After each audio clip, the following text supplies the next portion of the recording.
According to family members, it's only a matter of days, even hours, before former Austintown resident 30-year-old Chip Gilea is deported back to his native Romania, a government action that may tear Chip from his parents and sister in the Mahoning Valley for at least 5 years, possibly forever.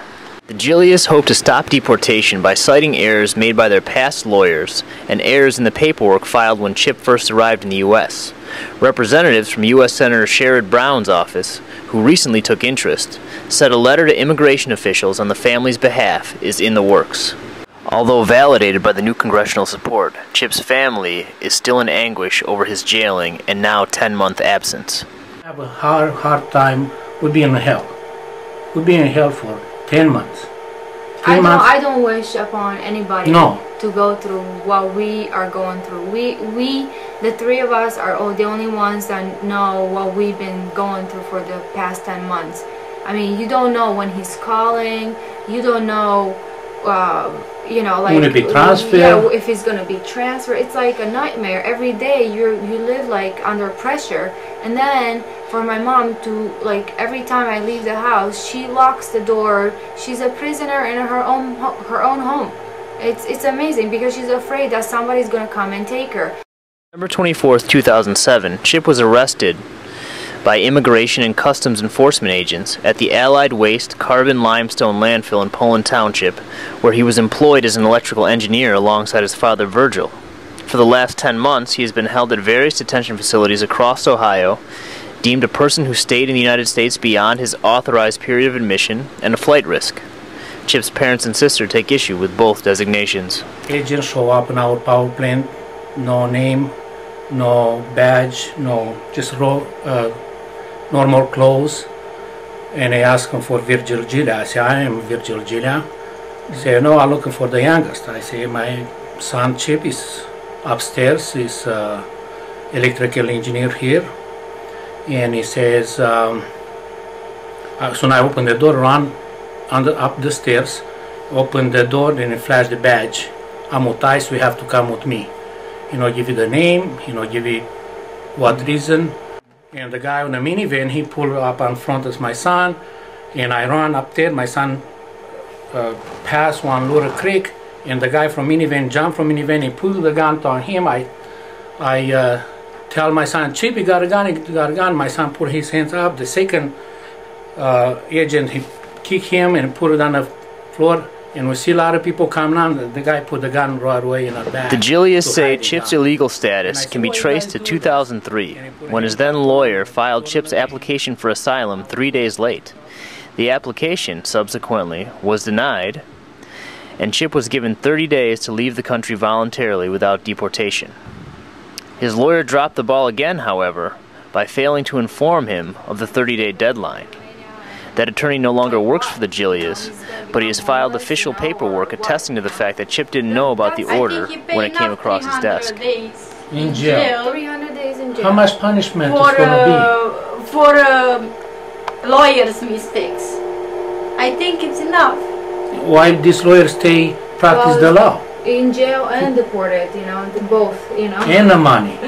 We pay the fee, in jail for 10 months, and we suffer our family. We don't have no birth days. We don't have no Mother's Day, Father's Day. Everything was no 4th of July, holidays. No holidays. Now Thanksgiving is coming. It's a family traditional Thanksgiving. I came on the Thanksgiving Day. I showed you my passport. I came on the Thanksgiving Day in this country. And Chip and Bianca came in this month. October 24th. 24th, and they want to deport him this month too. Chip was deemed a flight risk because he ran from immigration and customs agents when they arrived at his job site. Chip and his father contend that Chip left the building to try to get a cell phone signal to call his lawyer. The agency's other reasons for keeping him locked up, sent in a letter to the Gilea home, are unfounded.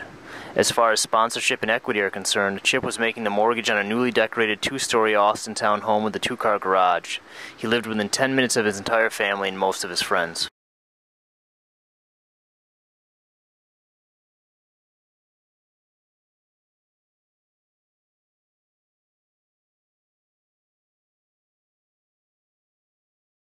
This is Chip's home. The cost of upkeep and the mortgage have been absorbed by his parents. The family has paid over $100,000 in legal fees alone since Chip's arrest.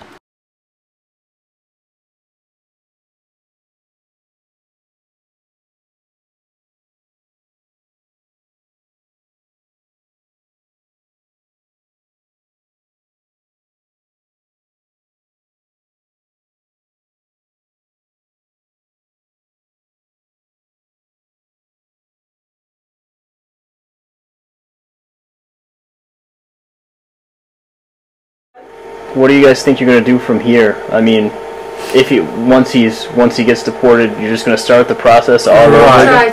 We're going to try to get him back. Get him back. We try to... Because he's educated here in the United States, first of all. He helped this community. He's part of my family. I cannot split. I don't have only Bianca and him.